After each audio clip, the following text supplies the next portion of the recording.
નમસ્તે વિદ્યાર્થી મિત્રો, આજે આપણે ધોરણ 12 વાણિજ્ય વ્યવસ્થા વિષયની અંદર પ્રકરણ 4 વ્યવસ્થા તંત્ર, જેની અંદર આપણે જુદા જુદા વ્યવસ્થા તંત્રના પ્રકારોનો અભ્યાસ કરી ચૂક્યા છીએ. આજે આપણે અવૈધિક વ્યવસ્થા તંત્ર એનો અભ્યાસ છે એ કરવા જઈ રહ્યા છીએ. આપની ટેક્સ્ટ બુકની અંદર પેજ નંબર 41 ઉપર આ અવૈધિક વ્યવસ્થા તંત્ર વિશે વિગતો આપવામાં આવેલી છે. સૌપ્રથમ આપણે અવૈધિક વ્યવસ્થા તંત્રનો અર્થ સમજીએ.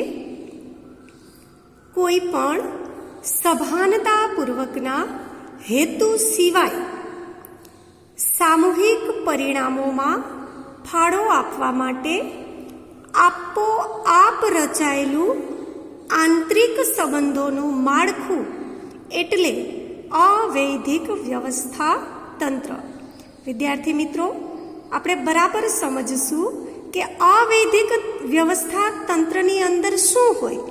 તો કે એક તો સામૂહિક પરિણામો મેળવવા માટે આપોઆપ એટલે કે સ્વેચ્છાએ રચાયેલું આંતરિક સંબંધોનું એ માળખું છે.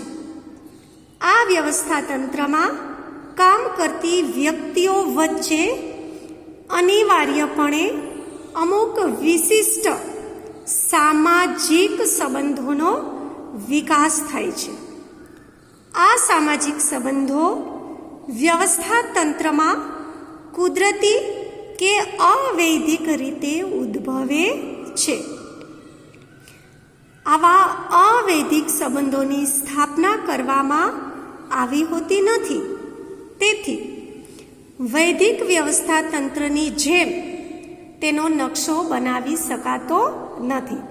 વિદ્યાર્થી મિત્રો, અગાઉ જ્યારે આપણે વૈદિક વ્યવસ્થા તંત્રનો અભ્યાસ કરેલો ત્યારે આપણે જોયેલું કે એની વચ્ચે એટલે કે કર્મચારીઓ વચ્ચેના સંબંધો સ્પષ્ટ હોય છે.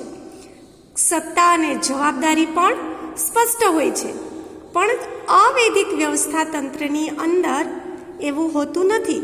કુદરતી રીતે જ માનવ સંબંધો એટલે કે સામાજિક સંબંધોનો વિકાસ થાય છે. એટલે વૈદિક વ્યવસ્થા તંત્રની જેમ અવૈધિક વ્યવસ્થા તંત્રનો નકશો બનાવી શકાતો નથી. અવૈધિક વ્યવસ્થા તંત્ર એ વૈદિક વ્યવસ્થા તંત્રનો પડછાયો છે. વૈદિક વ્યવસ્થા તંત્રની અંદર દરેક કર્મચારીને એક નિશ્ચિત માળખાની અંદર કામ કરવાનું છે અને આ કામ કરતાં જ કર્મચારીઓ વચ્ચે સામાજિક સંબંધોનો વિકાસ થાય છે. એટલે અવૈધિક વ્યવસ્થા તંત્ર એ વૈદિક વ્યવસ્થા તંત્રને લીધે જ ઉદ્ભવે છે. વૈદિક વ્યવસ્થા તંત્રમાં જ તેનો ઉદ્ભવ થાય છે. અવૈધિક વ્યવસ્થા તંત્ર એ વૈદિક વ્યવસ્થા તંત્રનું પૂરક છે. હવે આપણે વિદ્યાર્થી મિત્રો અવૈધિક વ્યવસ્થા તંત્રના લક્ષણો જોઈએ તો સૌથી પ્રથમ લક્ષણ છે અવૈધિક માળખું. આ પ્રકારના વ્યવસ્થા તંત્રનું માળખું અવૈધિક હોય છે. આ અવૈધિક માળખું કેવી રીતે ઉદ્ભવે છે? તો કર્મચારીઓ વચ્ચેના આંતર સંબંધોમાંથી આ અવૈધિક માળખું ઉદ્ભવે છે. એક જ ઔદ્યોગિક એકમમાં કાર્ય કરતા કર્મચારીઓમાં સમાન ધ્યેયની પ્રાપ્તિ માટે કુદરતી રીતે જ આ અવૈધિક માળખાની રચના થાય છે. એટલે કે એકમની અંદર કામ કરતા કર્મચારીઓનું ધ્યેય સમાન હોય, પણ માનવ જે સંબંધો વિકસે છે તે કુદરતી રીતે આંતર સંબંધો વિકસે છે. એટલે એનું માળખું અવૈધિક હોય છે. બીજું લક્ષણ છે માનવ વર્તણૂક પર આધારિત. અવૈધિક વ્યવસ્થા તંત્ર માનવ વર્તણૂક પર આધારિત હોય છે. એક સમાન લાગણી, સમાન અભિરુચિ, એક સમાન મૂલ્યો હોય, શોખ હોય, ટેવો હોય અને માન્યતા, આ બધું જ ધરાવનાર વ્યક્તિઓ દ્વારા વૈદિક માળખાની અંદર જ અવૈદિક જૂથો છે એ રચવામાં આવે છે, જેને આધારે આ વ્યવસ્થા તંત્ર રચાય છે. એટલે જે વૈદિક વ્યવસ્થા તંત્ર છે એ વૈદિક વ્યવસ્થા તંત્રની અંદર કામ કરનાર કર્મચારીઓનો સમાન લાગણી હોય, સમાન અભિરુચિ હોય, સમાન મૂલ્ય હોય, એક સરખો શોખ હોય અથવા એક સરખી ટેવ કે માન્યતા હોય, તો આ બધી જ બાબતોને આધારે કર્મચારીઓનું એક જૂથ રચાય છે અને જેને આધારે આ અવૈદિક વ્યવસ્થા તંત્ર છે એ રચાય છે. ત્રીજું લક્ષણ છે પરિવર્તનશીલ. અવૈદિક વ્યવસ્થા તંત્રનું માળખું સંપૂર્ણ રીતે પરિવર્તનશીલ હોય છે. કર્મચારી કોઈ પણ એક વિભાગમાંથી બીજા વિભાગમાં કાર્ય માટે ફેરબદલ થાય છે ત્યારે ફરીથી નવેસરથી માનવ સંબંધોમાં ફેરફાર થાય છે.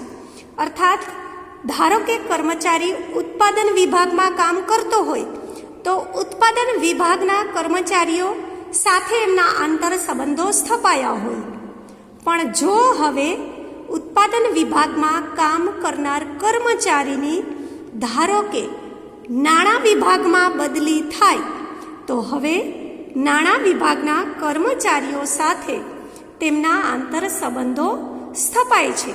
એટલે નવેસરથી એમના માનવ સંબંધોમાં ફેરફાર થાય છે અને તેને કારણે અવૈદિક તંત્રમાં ફેરફાર થતા જોવા મળે છે.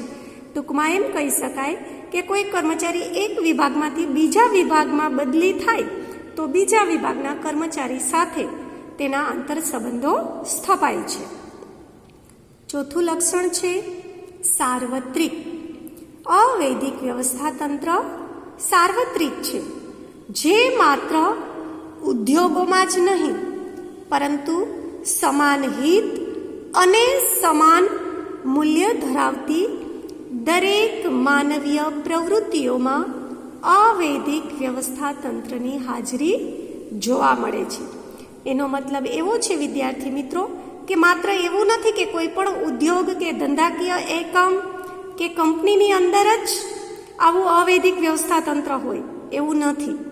પરંતુ ક્યાંક એવું હોય કે કોઈ એક સમાન ધ્યેય માટે કે હિત માટે કાર્ય કરતી વ્યક્તિઓનું જે જૂથ હોય ત્યાં પણ આવું અવૈદિક વ્યવસ્થા તંત્ર છે એ જોવામાં આવે છે. પાંચમું લક્ષણ છે અવૈદિક માહિતી સંચાર. અવૈદિક વ્યવસ્થા તંત્રમાં કર્મચારીઓ વચ્ચે માહિતી સંચાર અવૈદિક રીતે થાય છે. મોટે ભાગે આવો માહિતી સંચાર મૌખિક સ્વરૂપમાં હોય છે. તેથી તેમાં હકીકતો કરતાં અભિપ્રાયોનું પ્રમાણ હોવાની શક્યતા વધી જાય છે.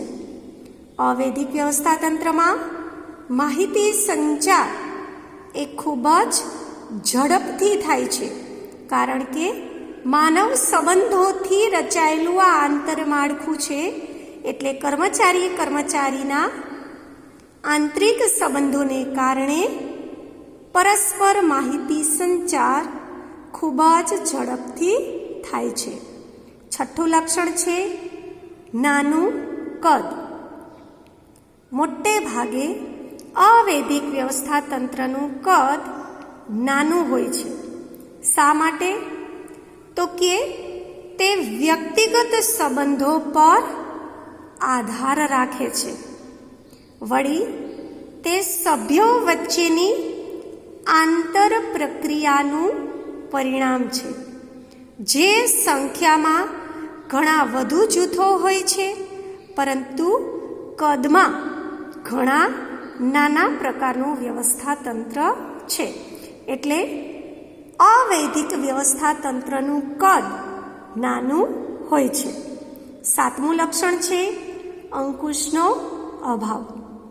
અવૈધિક વ્યવસ્થા તંત્રમાં કર્મચારીઓની પ્રવૃત્તિઓ ઉપર વિધિવત એટલે કે કાયદેસર રીતે કોઈ અંકુશ રાખી શકાતો નથી, કારણ કે માનવ સંબંધોને કારણે વિકાસ પામેલું એ વ્યવસ્થા તંત્ર છે, એટલે કાયદેસર રીતે એની ઉપર કોઈ અંકુશ રાખી શકાતો નથી. વ્યક્તિ સ્વેચ્છાએ જ પોતાનું તથા સહકર્મચારીઓનું કાર્ય કરે છે. એટલે કર્મચારી વચ્ચે જો આંતર સંબંધો સારા હોય તો એક કર્મચારીની ગેરહાજરીમાં બીજો કર્મચારી એનું કામ કરી શકે છે, પણ એ કામ એ સ્વેચ્છાએ કરશે, એટલે એમાં કોઈ કાયદેસર ઓર્ડર આપી શકાય નહીં. કર્મચારીઓનો સંબંધ સારો હોય તો એ અન્ય ગેરહાજર કર્મચારીનું કામ પણ કરી શકે છે. 8મું છે વૈદિક વ્યવસ્થા તંત્રને પૂરક. અવૈધિક વ્યવસ્થા તંત્ર એ વૈદિક વ્યવસ્થા તંત્રમાં જ ઉદ્ભવ પામતું હોવાથી કહી શકાય કે તે વૈદિક વ્યવસ્થા તંત્રને પૂરક છે. અગાઉ આપણે જોયું કે વૈદિક વ્યવસ્થા તંત્રની અંદર દરેક કર્મચારીને એની સત્તા અને જવાબદારી એટલે કે કાર્યની સોંપણી અને જવાબદારી માટે જરૂરી સત્તા સોંપાય છે. એટલે સત્તા સોંપણી અંગે ઉપરી અધિકારી અને તાબેદારો એકદમ સ્પષ્ટ હોય છે. તો અવૈધિક વ્યવસ્થા તંત્ર છે એ વૈદિક વ્યવસ્થા તંત્રની અંદરથી જ ઉદ્ભવે છે, એટલે એવું કહી શકાય કે તે વૈદિક વ્યવસ્થા તંત્રને પૂરક છે. આધુનિક સમયમાં અવૈધિક વ્યવસ્થા તંત્રનું મહત્વ વધતું જાય છે. ઔદ્યોગિક ઝઘડા ઓછા અને ઔદ્યોગિક શિસ્ત વધુ જળવાતી હોવાથી વ્યવસ્થા તંત્રનો આ પ્રકાર વધુ પ્રચલિત બનતો જાય છે. વિદ્યાર્થી મિત્રો, આપણે જોયું કે આ વ્યવસ્થા તંત્ર એ કર્મચારી વચ્ચેના માનવ સંબંધોને કારણે અસ્તિત્વમાં આવે છે. એટલે કર્મચારીઓ વચ્ચે જેટલા સંબંધો સુમેળભર્યા હશે એટલા જ ઔદ્યોગિક એકમમાં ઝઘડા ઓછા થશે, અને બીજું સંબંધો સારા હશે તો ઔદ્યોગિક એકમની અંદર શિસ્ત છે એ વધુ પ્રમાણમાં જળવાશે. એટલે આ રીતે આ અવૈધિક વ્યવસ્થા તંત્ર છે એ ધીમે ધીમે આ પ્રકાર છે એ ખૂબ જ પ્રચલિત બનતો જાય છે. વિદ્યાર્થી મિત્રો, તમને પરીક્ષાની અંદર અવૈધિક વ્યવસ્થા તંત્ર એટલે શું તેના લક્ષણો જણાવો એવો પ્રશ્ન પૂછવામાં આવે છે. એટલે તમે આજના હોમવર્કમાં આપની નોટબુકની અંદર અવૈધિક વ્યવસ્થા તંત્ર એટલે શું અને તેના લક્ષણો જણાવો એ પ્રશ્નના મુદ્દાસર જવાબ છે એ નોંધશો તથા પાકું કરશો. Thank you.